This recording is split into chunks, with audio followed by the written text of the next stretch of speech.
Hi, everyone. I'm Ashley Bassett. And I'm Katherine Logan. And welcome to the Sports Docs Podcast. On each episode, we chat about the most recent developments in sports medicine and dissect through all the noise so you know which literature should actually impact your practice. Today, we're coming to you live from the American Orthopedic Society for Sports Medicine annual meeting in Nashville, Tennessee. The AOSSM annual meeting is the premier sports medicine conference each year, hosting over 3,500 attendees with hundreds of poster and paper presentations, exhibitors, and instructional course lecturers. This year proved to be as spectacular as years past. We were fortunate to have the opportunity to catch up with many of the presenters at the meeting and get their take on some of the hottest topics in sports medicine. Over these 7 episodes, we're going to be exploring some cutting-edge sports medicine with these experts who are presenting at the AOSSM annual meeting. Are you an early career orthopedic surgeon or fellow eager to expand your expertise? JRF Ortho has some exciting news. Starting early in 2026, JRF Ortho is launching a quarterly traveling fellowship program designed to provide you with hands-on exposure to osteochondral allografts, meniscus, and ligament repair, all in a dynamic and stimulating hands-on environment. Each fellowship will be led by distinguished faculty with opportunities to learn in different regions across the U.S. Fellows will also get an exclusive behind-the-scenes look at tissue processing with tours at our partner facilities in Denver.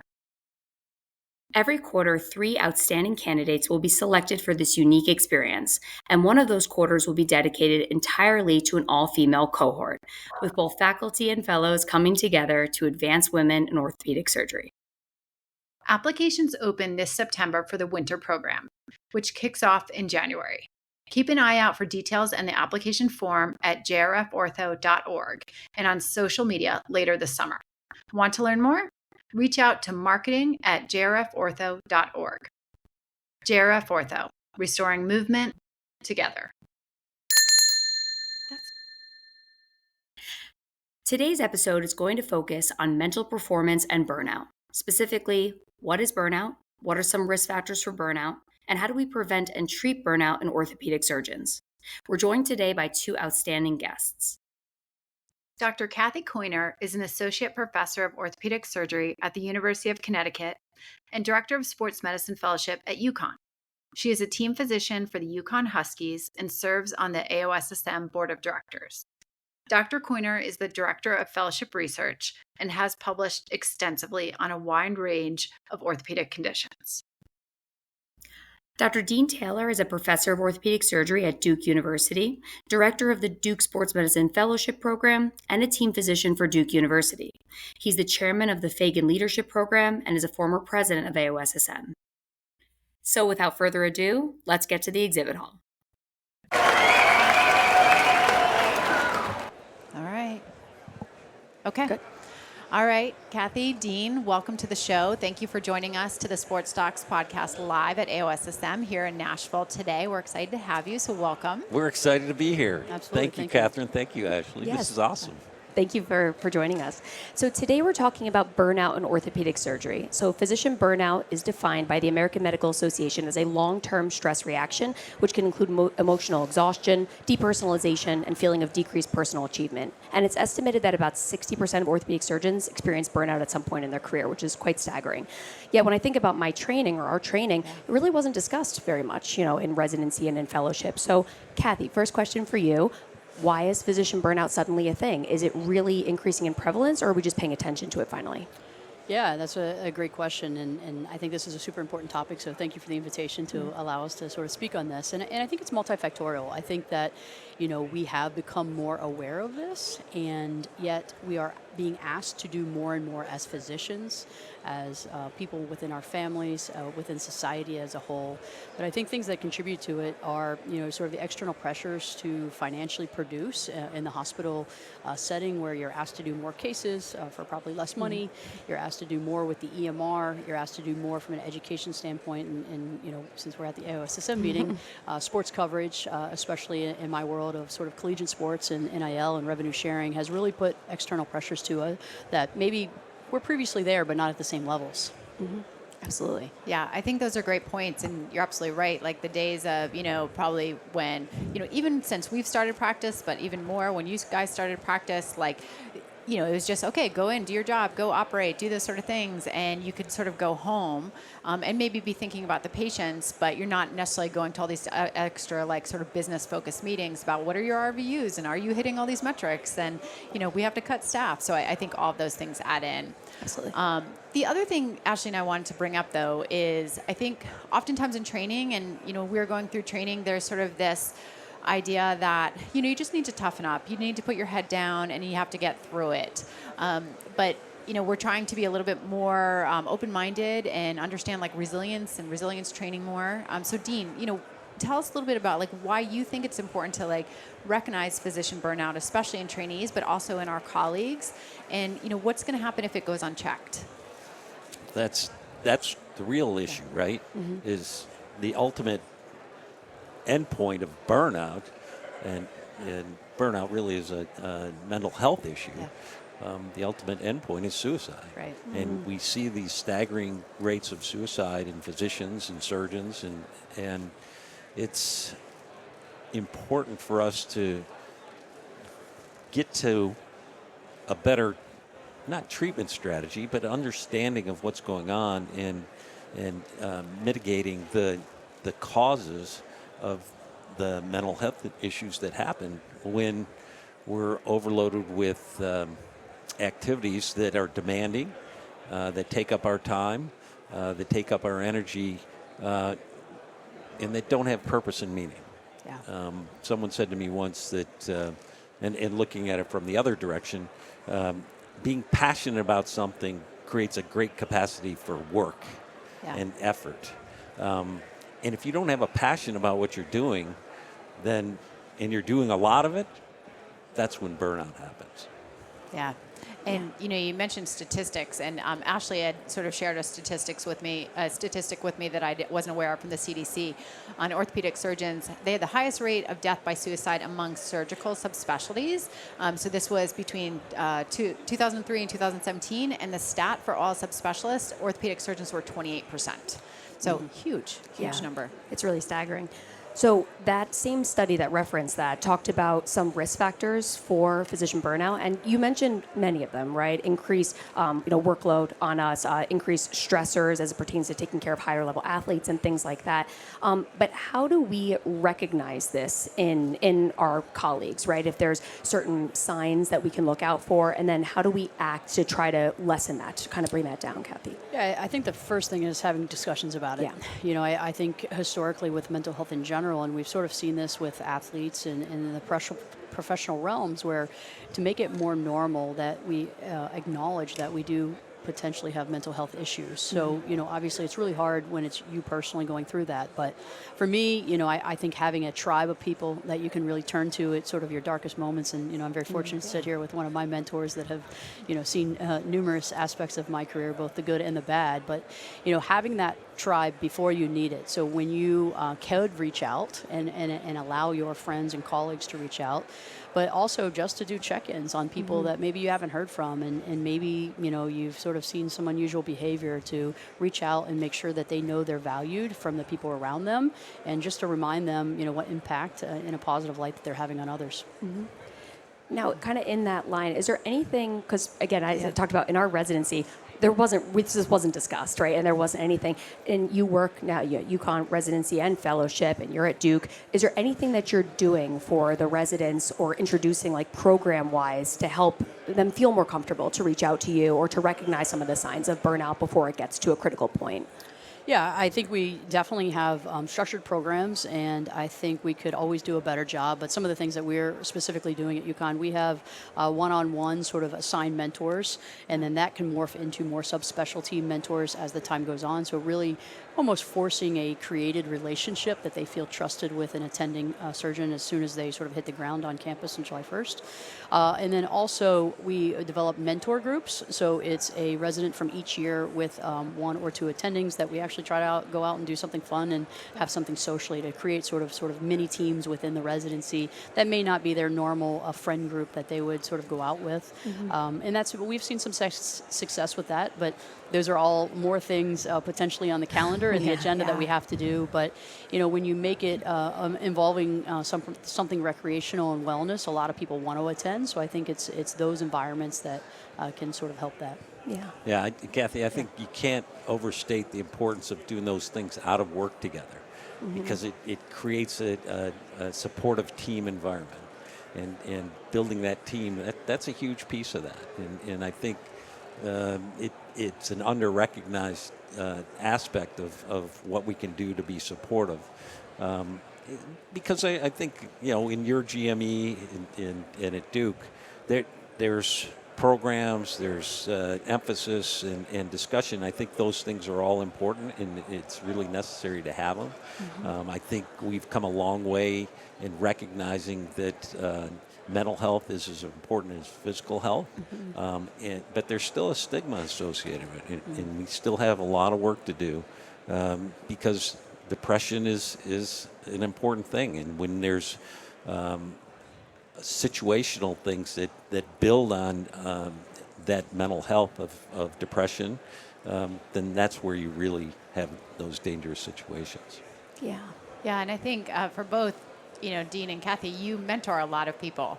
That's one of the reasons why we wanted to have you on, is because you're so good to others. You're known, among our community as being great mentors and being people who folks can reach out to. But, the other side of that is that puts a lot on you. So I think we would probably all admit that none of us are experts as far as burnout, because we all sort of overload our plates, and we're always sort of working through it. But I would say, you guys are probably more experts than you think, as far as recognizing it, because you do mentor so many folks. And I think if it gets really serious and someone is having significant burnout, maybe they're like really anxious, they're, having almost like physical symptoms that we can see. But I think there's things that are happening before that, so in your experience, Dean, with mentoring, is there anything that you've ever noticed that you're saying, oh gosh, this is going in the wrong direction? Can we start to bring it up and talk about it sooner? Yeah, yes. I have those experiences and probably have learned more from not recognizing it. And that makes you more attuned. And things like this discussion right now, I think, are important so people don't have to learn the hard way. So thank you for bringing it up. I would say that if we can think about the importance of that mentorship relationship, it's such a valuable thing for me that it actually helps combat burnout in my own self. You don't get paid more for it, but a lot of things that we do are more rewarding than the money. Sure. And I think in this day and age, sometimes there's too much focus on money and not enough focus on the things that are actually rewarding in your life. And I think that contributes to burnout as well. Yeah, agree. And I think a lot of the warning signs that, Katherine had mentioned, we were looking through and prepping for this, sleep disturbance and exhaustion and feeling overwhelmed with workload, like that sounds like residency to me, right? And it's one of those things where I think recognizing that and making sure that people know, like, this is not normal. We need to work to make this a more hospitable learning environment for people. They're not just, people to do scut. They're here to learn, and they're here to become the next generation of orthopedic surgeons and practice compassionate care, which leads me to my next question, which is, we're talking a lot about how this affects physicians and our colleagues, but it also affects our patients as well, too. So, Kathy, do you think that, having physicians or our upcoming generation practice in a burnout state, do you think that negatively affects patient care, and if so, how? Yeah, I think that's probably clear, right? If we're not at our best, we're not giving and delivering the best care. We're making sort of short-sighted decisions. Our skill level, we have a physical job in regards to being surgeons. So, it's like athletes performing at their sort of top of their game versus, just getting by. And I think that's where we need to really focus on performance. And we have an obligation. We are very fortunate to be able to sort of hold the lives of others in our hands. And, we need to do the best we can for them. But it starts with us and the self-awareness awareness that, we could be struggling to ask for that help and, accept the help when it's maybe offered. Because I do think there's definitely a downstream effect that negatively affects our patients. Absolutely. Yeah. I'll build off of that. And it goes to what we teach in skills to help people learn to be more effective leaders. And Katherine, Ashley, we talked about this the last time I was on your show, the importance of those skills of emotional intelligence and teamwork and service. And I'll tell you that, in our leadership model, those skills plus integrity and critical thinking around the central principle of patient-centeredness, that's what we're teaching to. But we've revised that model because initially we had selfless service. And our definition of selfless service was putting other people's needs in front of your own wants and desires while taking care of yourself. But in a graphic, that doesn't come out. And the feedback we're getting is selfless service may be contributing to burnout. Because you're not thinking about taking care of your own self. But that's an important piece of service. Take care of yourself so that you can take care of others. And that's what we teach is an important skill in leadership because it's so rewarding for you and the people around you.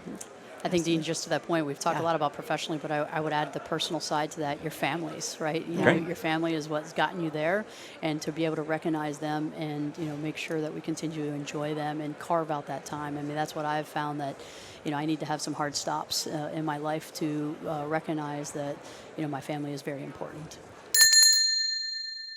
We're proud to partner with the Unbroken Athlete.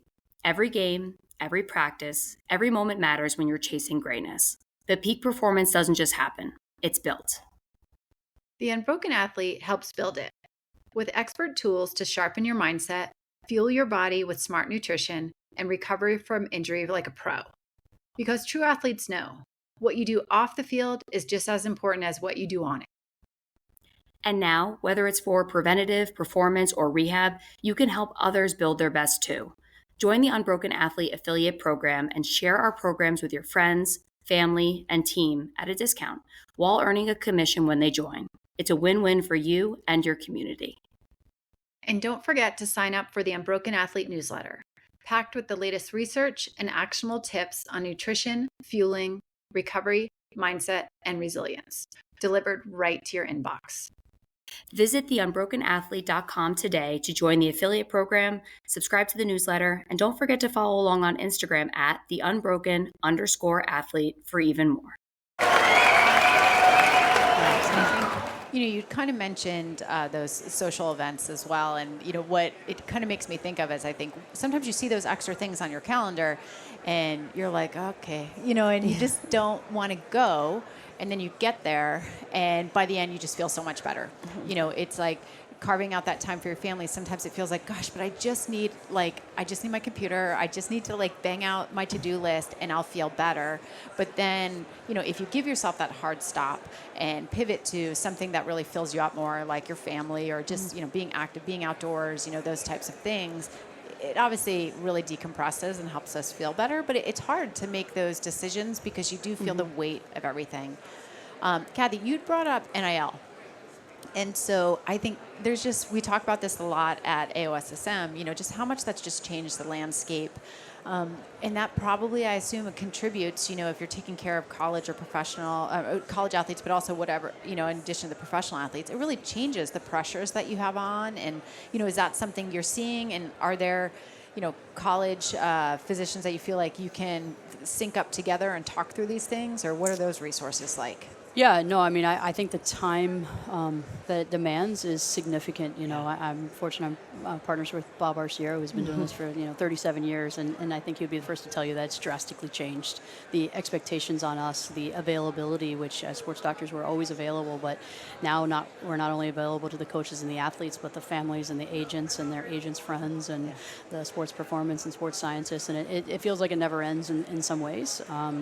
So I think that, finding, again, people that can relate to that. I was just having a conversation about this revenue sharing and evaluating athletes before they are signed with, particularly our school at UConn. What's our role? What's our liability? Now we've maybe changed that player's career, or now they come to UConn, we've paid them, and now they get hurt. What happens then? So there's a lot of added stress that maybe we didn't have previously. And it's a new landscape, and, we got to figure out together. And I think that's where AOSSM is so important, to try to sort of bridge that sort of connection and relationships.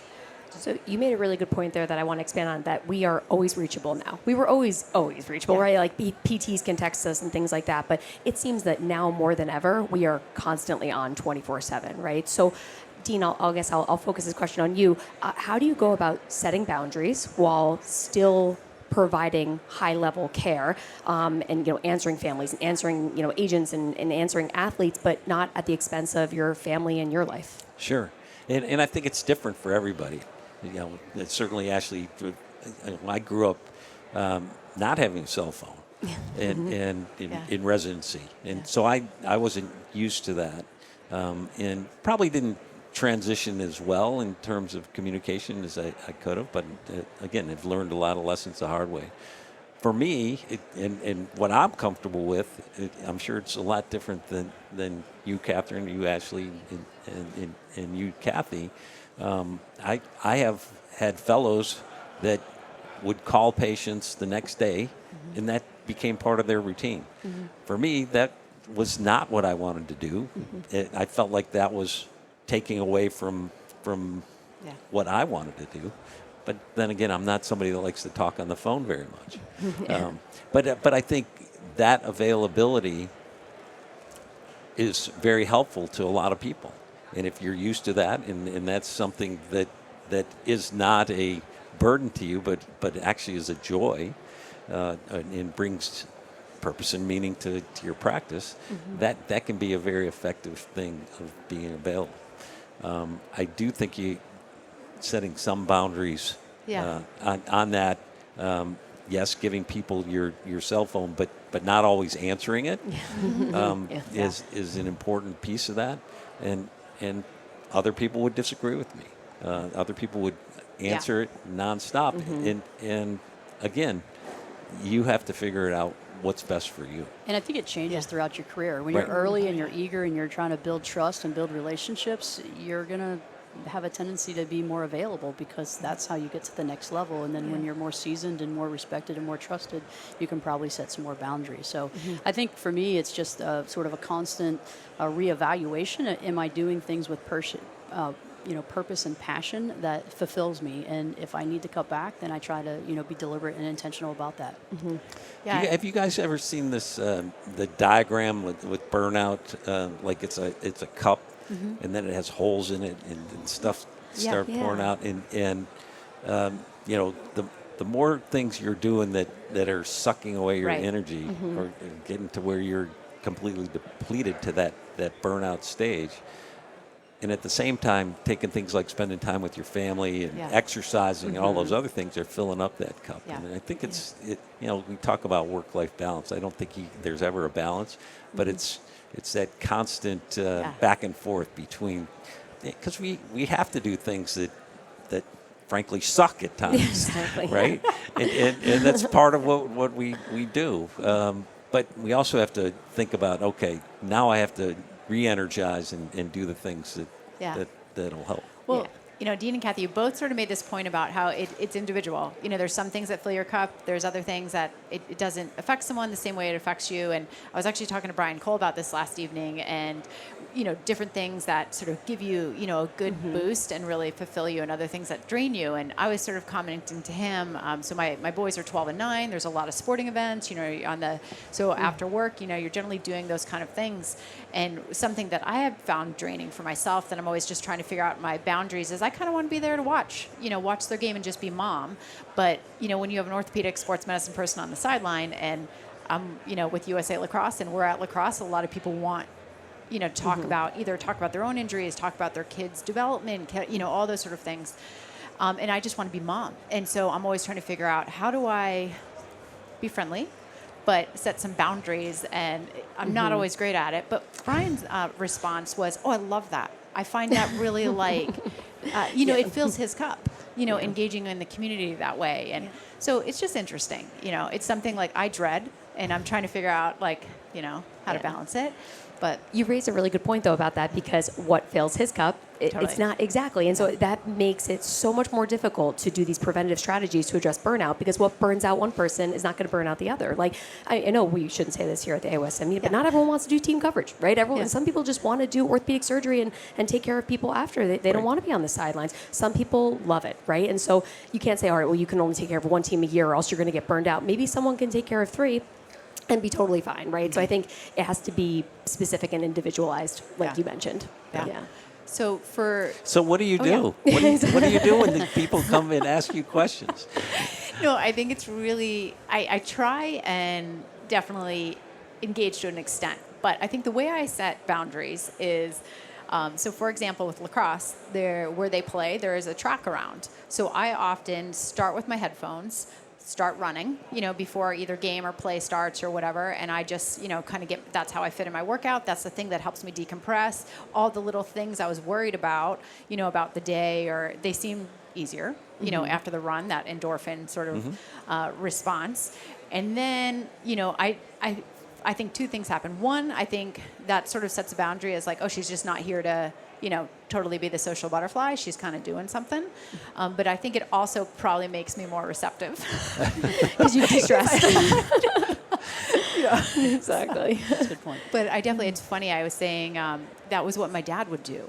And I was like, wow, I've just turned into my dad. Yeah. Your dad would run around the track? All the time. Wow. Yeah, and I just remember Was he a physician as well? No, just, had a high-pressure, business job in New York, and just was driving out to New Jersey. And, I think that was just how he decompressed. And just funny in the sense that I just remember being a kid, and they'd be like, why is your dad always running? And I'd be like, I don't know, it's weird. And now you get it. Now I know. Yeah. Awesome. Yeah.